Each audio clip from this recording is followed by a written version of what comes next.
இனிமே கண்ணை மூடிட்டு கடலை எண்ணெய் வாங்கலாம். ஏன்னா மந்த்ரா கடலை எண்ணெய் இதயத்தின் தயாரிப்பு. வறுக்க பொரிக்க ஏன் எல்லா சமையலுக்கும் மந்த்ரா தான். மந்த்ரா கடலை எண்ணெய், அபார ருசி, ஆரோக்கியமான உடல் நலம்.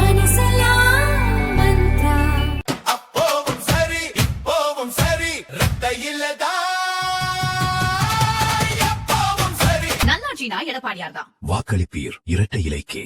பாராளுமன்றத்தில் வரலாற்று சிறப்பு மிக்க மகளிர் மசோதாவை பிரதமர் தலைமையிலான பாஜக அரசு கொண்டு வந்திருக்கிறது. இது வாழ்த்துக்குரியது, பாராட்டுக்குரியது, நன்றிக்குரியது என்பதை தெரிவிக்க விரும்புகிறேன். மத்திய அரசை பொறுத்தவரையில் தற்போது நல்லரசாக செயல்படுகிறது. இன்னும் 2-3 வருடங்களிலே இந்தியாவை மோடிஜி தலைமையிலே வல்லரசாக மாற்றக்கூடிய நல்ல சூழல் ஏற்படும். இன்றைக்கு பல நாடுகள் மத்தியிலே போர் சூழ்ந்திருக்கிறது. இந்தியா பாதுகாப்பான நாடாக இருக்கின்றது என்றால் அதற்கு மோடிஜியினுடைய ராஜதந்திரம் தான்.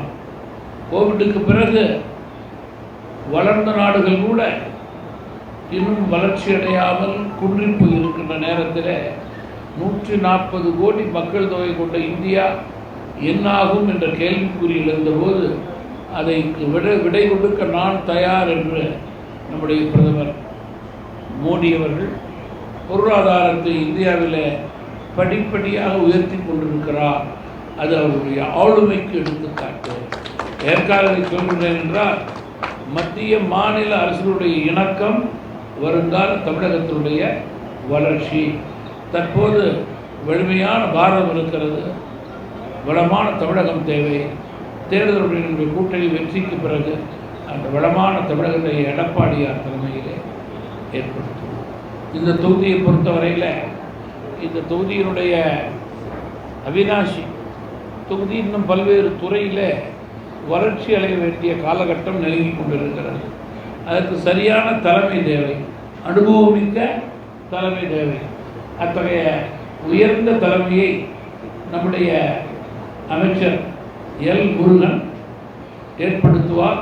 அதற்கு பொருத்தமானவர்.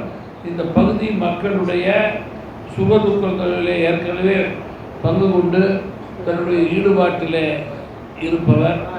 தொகுதி பிரச்சனைகளை வாதாடி போராடி தீர்க்கக்கூடிய வல்லமை பெற்ற நல்ல வேட்பாளர். அவருடைய வரவு என்பது தொகுதியினுடைய வளர்ச்சி, குறிப்பாக மத்திய மாநில அரசுடைய திட்டங்கள் இந்த தொகுதிக்கு கொண்டு வருவதற்கு ஏதுவாக இருக்கும் என்பதை இந்த நேரத்தில் தெரிவித்து பத்திரிகை நண்பர்களுடைய வாழ்த்து, பாராட்டு, நன்றி, வணக்கம்.